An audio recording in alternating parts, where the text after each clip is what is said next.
एक समय की बात है, एक दूर के राज्य में एक खूबसूरत लेकिन रहस्यमयी राजकुमारी सौम्या रहती थी। उसकी सुंदरता की चर्चा 7 राज्यों में थी, लेकिन उसके चारों ओर हमेशा सन्नाटा और रहस्य का वातावरण बना रहता था। सौम्या के महल में कोई भी लंबे समय तक नहीं टिकता रहा था, क्योंकि कहते थे कि जो भी उसकी आंखों में देखता वह किसी न किसी अनहोनी का शिकार हो जाता।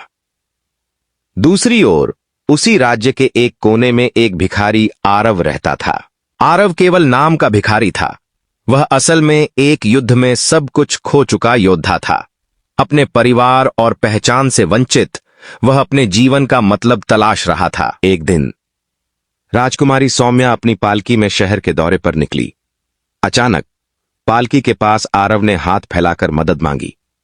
सौम्या की आंखें उसकी आंखों से टकराईं और पहली बार किसी ने उसकी आंखों में डर के बिना देखा। यह देखकर सौम्या चौंक गई और उसे कुछ सिक्के देने के बजाय उसने आरव को महल बुलाने का आदेश दिया। आरव को महल में बुलाया गया, लेकिन महल का माहौल अलग था। हर कोना रहस्यों से भरा हुआ था। रात के समय चीखें सुनाई देती थीं और राजकुमारी का व्यवहार कभी कभी असामान्य हो जाता था। आरव ने महसूस किया कि सौम्या कुछ छिपा रही है। राजकुमारी ने धीरे धीरे आरव के साथ समय बिताना शुरू किया। आरव को पता चला कि सौम्या को एक श्राप मिला था। उसे एक हत्यारे के खून से शापित किया गया था और हर पूर्णिमा की रात वह एक खतरनाक हत्यारिन में बदल जाती थी।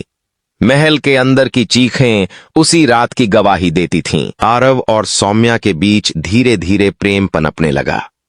आरव ने सौम्या के श्राप को तोड़ने का वादा किया, लेकिन इसके लिए उसे एक प्राचीन तलवार काल शक्ति लानी थी, जो दुश्मन राज्य के महल में गहराई से छिपी हुई थी।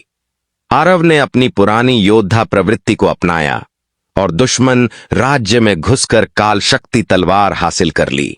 इस बीच दुश्मन राज्य ने सौम्या के राज्य पर हमला कर दिया।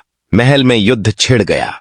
सौम्या के श्राप ने उसे एक अजेय हत्यारिन बना दिया, लेकिन वह दुश्मनों और अपने ही सैनिकों में फर्क नहीं कर पाती थी। आरव ने समय पर पहुंचकर सौम्या को काबू में किया और काल शक्ति से उसका श्राप खत्म कर दिया, लेकिन तलवार की शक्ति ने आरव को मार दिया।